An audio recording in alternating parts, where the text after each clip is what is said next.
Hey YouTube, it's Earl, and I'm coming to you on a wonderful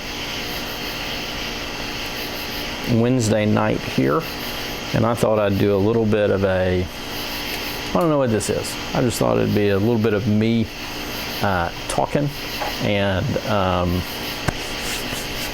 sharing some things that I found and some reviews that'll be coming up. So first of all, I know I've talked about his channel before on this channel, but it's been a while. If you have not subscribed to Martin at Over a Pipe, and chances are if you've subscribed to me, you probably have subscribed to him. And if you don't know who I'm talking about, look up Over a Pipe, Martin. He's a great guy, gives lots of information, puts out quality content and content on a regular basis. Now, unlike your humble host here who kind of posts whenever he can. But one of the things that he does that I want to encourage you to join in on from time to time, he has his Let Her Rip Friday live stream. And being a little bit of a YouTuber and doing some channels, I know he's gone through some pretty good effort to have a pretty fun and interactive live stream where on the screen all the comments are loading up so you can actually see them not just on your phone or your device, but they become a bigger part of the screen. He actually encourages people to call in, so he's got a number you can call in. Anybody can. You're watching the show, you can call it in, you can interact with Martin and have a good time doing it. And in fact, this past Friday, it doesn't matter, when most of y'all watching it, you're not going to know what I'm talking about anyway. But a couple weeks back, I actually did that. I called in for the first time.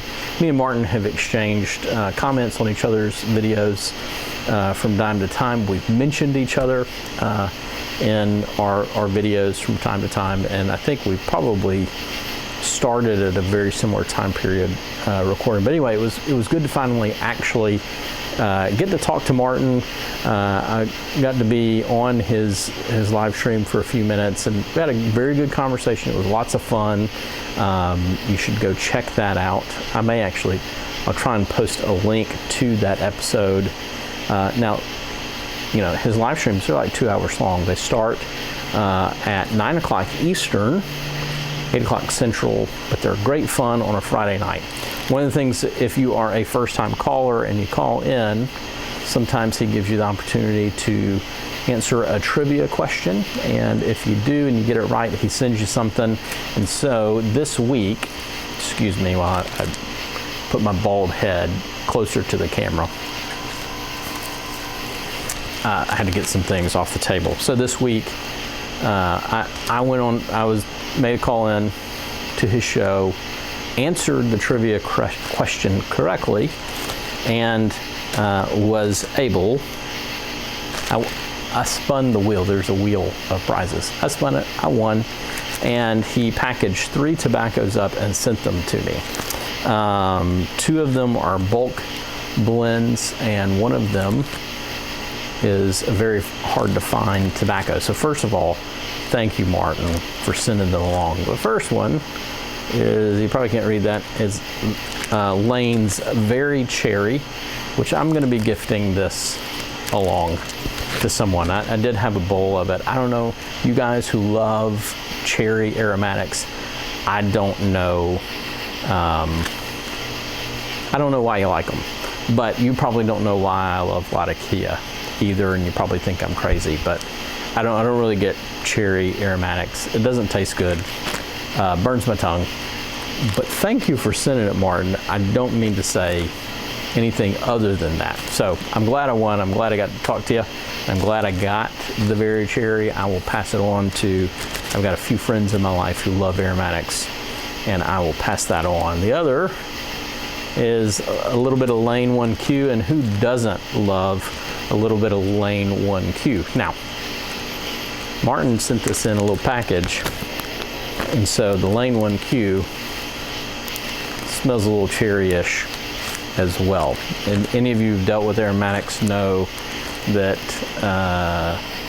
gosh, the aroma on an aromatic can get all over everything, but I've had them separated out for a few days, and the cherry aroma is diminishing on the tobaccos. And then finally, the one that I am eternally grateful to Martin for sending, and I will thoroughly enjoy this at some point, is a little baggie, one flake of Stone Haven. And one of the reasons why, I'm going to tie this in real quick, but Martin does a wonderful job of trying to keep track of esoterica tobaccos and when they drop and when they're made available here in the United States. So one of the things you should do, you should subscribe to his channel.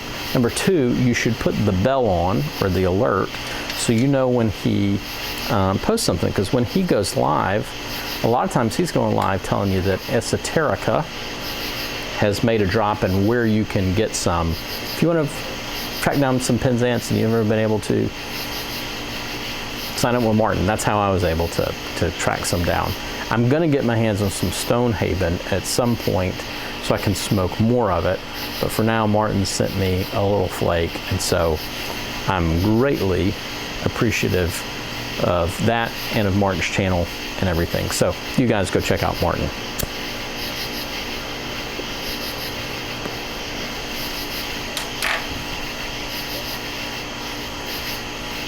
Well, as I record this, it is the Wednesday after Father's Day, and I am smoking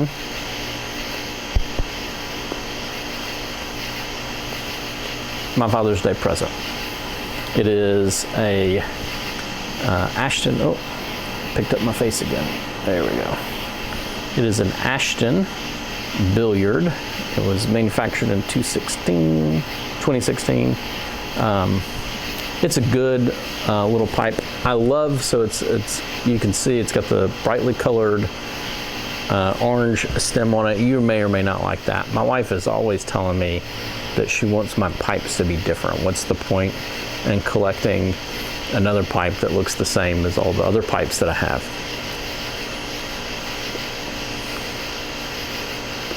So for Father's Day, she spotted me looking at this on smokingpipes.com in the estate section. She then went on and bought it and got it for me.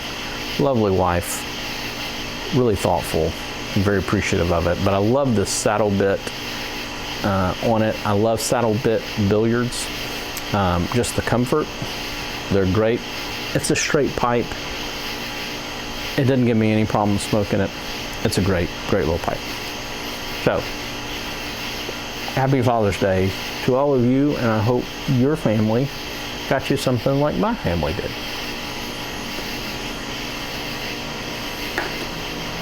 Next, some reviews you can expect on the channel, but one thing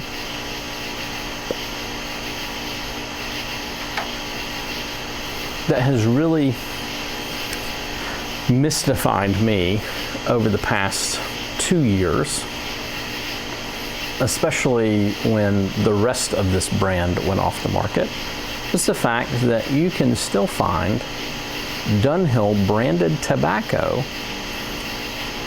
at many internet retailers, and especially smoking pipes. Look at that. Dunhill 3-year matured Virginia. It's still branded Dunhill. I don't fully understand this. Maybe it's just a fact that they were collecting what they needed for the 3-year Virginia, and when Dunhill decided to go out of business, it's been 2 years, or stopped doing that. They said you can keep producing until you run out of the tobacco, so maybe we've just got more time, or maybe this just isn't a very popular blend.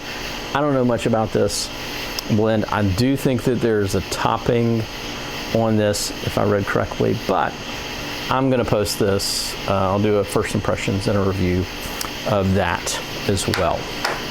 Next are 2 old Dunhill blends, but that are now new Peterson blends. that I'm going to do a first impression and review, although I don't really think I can call them first impressions. It'll be a little bit more like Bradley is kind of revisited. Bradley from Stuff and Things, his revisited series, in that I've had these before, but I was a brand new pipe smoker and I didn't like them at the time. And so I'm interested to see what I think of them now. The first one is 965. I think I'm holding that upside down, aren't I? Yeah. Yeah, so my mixture 965 by Peterson. It's an English blend, but it's mostly brown Cavendish. A little bit of, I'm not even sure if there's some Virginia in there, but some Oriental, well, let me just read it. Balanced smoking tobacco with a cool flavor. Brown Cavendish, accompanied by light Orient tobaccos and small Latakia leaves. English mixture. So Latakia Orientals and brown Cavendish. So it's a little bit more of a kind of a sweet English, not McClelland-like at all, or Throgmorton-like at all, but it's a sweet English. Like I said, I haven't ever cared for 965, but I only bought 110 and it was a long time ago, so I'll be interested to see. And then the one that is probably most popular amongst YouTube hosts that I like to follow is Peterson's, formerly Dunhill's, Elizabethan mixture, which this is a Virginia Perique blend. I'm not crazy about Virginia Periques, but I want to like them. And as many people as I have that I follow and listen to that like Elizabethan is going to get me to try that out.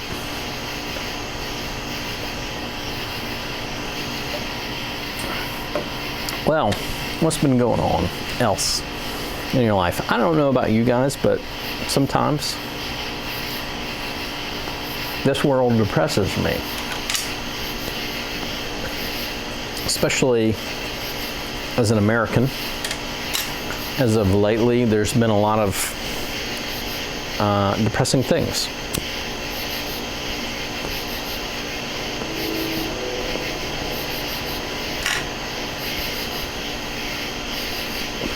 I talked and ranted a while back about COVID and how it became so political. And it just seems like everything's political these days. Heck, a traffic stop now, in which it doesn't go perfectly or the cop could have done something better, is an issue these days. And everything is being seen through a political lens here. And one of the things that I think keeps being forgotten in all of this and all the comments from all the smart commentators is the fact that we live in a democracy. And what do I mean by that? I mean that we have people in Seattle who are protesting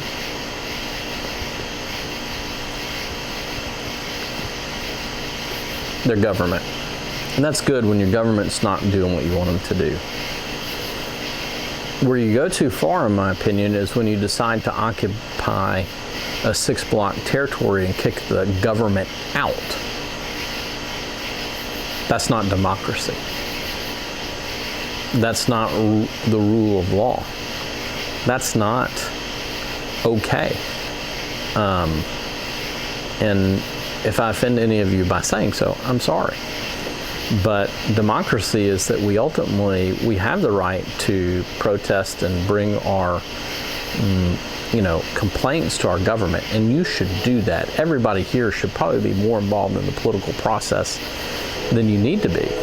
But you had a chance to elect your mayor and your city council, those people who run the police department. And last time I checked, Seattle is a pretty liberal place.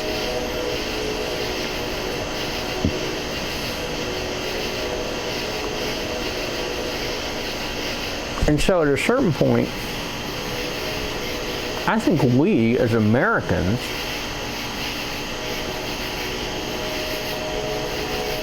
and especially people on the left, I think you have to sit down and go, you know, we've had the right to vote for a very long time in this country.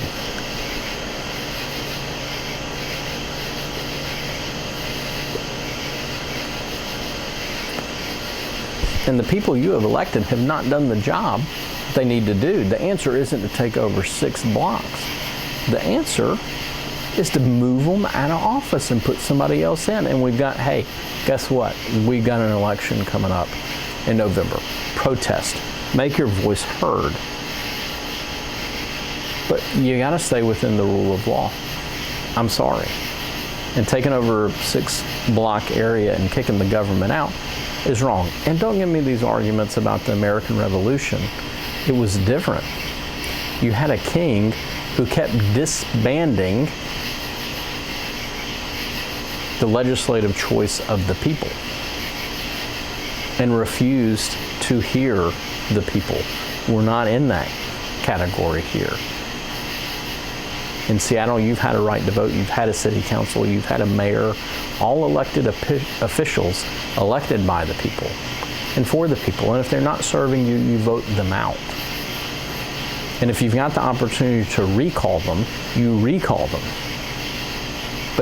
But don't sit here and act like you haven't had your say in this and you're not responsible for some of what's going on. We are. Similarly, many people have forgotten that we live in, and don't give me the whole, we don't live in a republic, we don't live in a democracy, we live in a republic. Yeah, I know that. I get the distinction. But my point is that we live in this country in a place where we are governed by people whom we elect, some through more complicated processes than others. The president being the one who's elected through a more complicated process. It's not a direct election and a direct vote. But my point is at the same time, Americans, as much as you may not like the president, and I'm not a fan, and I'm not trying to get political, and if you don't like him, that's fine. I'm cool with that. Like, I'm not here to argue about that. But the American people spoke, and they elected him. And there seems to be a side which tends to forget that. Let me rephrase that. There tend to be lots of people on both sides, Republicans and Democrats, that forget that. There have been many Republicans who have worked for this particular president and then have left and said, well, he's unfit for office and all this other stuff. And while I think they have some great points, and I think some don't, right? So don't pigeonhole me. That's all I'm trying to say is politics. Don't try and pigeonhole me yet. At the end of the day, the decision on whether Donald Trump was fit to be president was put to the American people, and they voted. And we're kind of stuck with that now. You don't get to decide that the people decided wrong. That's not how that works in this country. He may be a particularly vile person, but unless he's committed some high crime or misdemeanor, you can't remove him from office. Now, the House has tried their best to do that, and I'm not talking about those efforts. That, whatever you think about that, that was at least the right process for removal of a president, whether you agreed with the substance or not. So hear me on that. I'm really not trying to make this a political channel or make political arguments. What I'm trying to say rather clumsily is that I wish our country could get back to a place where, number one, we understood elected officials were not separate from us, but an extension of us, and that we're ultimately responsible for electing them. And if we don't like them and we don't like the results of what they are doing, we should vote them out. And a lot of them have some accountability coming up here soon. And so I just wish we could all tone it down a little bit and not view everything through politics, not hate each other so much, not think that the other side is the cause for all of society's problems, to realize that the other side has some good points every now and then, and that there's a way in which we can and should work together. And in my lifetime, I can say I've only seen two presidents or two politicians who are great leaders who were able to bridge those divides. Ronald Reagan and Bill Clinton. Okay, I think both of them, for whatever reason, they were the leaders that this country needed at the time, whether you agree with their politics or not. I'm not trying to do that. I'm just saying that there was at least kind of a consensus and unity in this country under their leadership.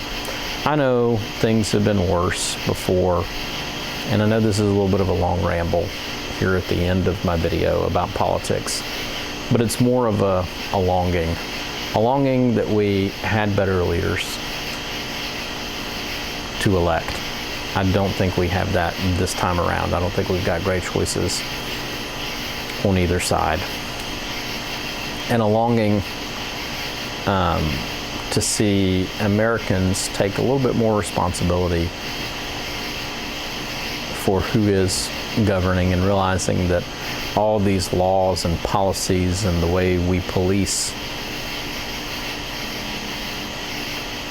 isn't because some foreign power put this on us, but because we elected people, and this is what we got. So we need to unelect some people and elect different people and get some different results. And that there should be some comfort in that and some ability for us to come together. And I really do wish we had a leader that could do that. Again, I'm not trying to insult anybody or get into politics here on this channel. I'm really not. Because no matter where you are on the political spectrum, I like you. And I want you to keep watching the channel, not just so you keep watching the channel, but because I think to get into a big disagreement on politics is a sign of immaturity, not a sign of greatness. So, anywho, who knows if I'll even include this in the rest of the video. Anyway, that's just me on politics. I wish we could tone it all down. I wish we had better leaders, and I wish we didn't act like we were so that somehow these policies and laws got passed without our consent, because they did. So let's get busy changing all of that. And I would say we should all pray that we have some good unifying leaders come along that can change the course of this country.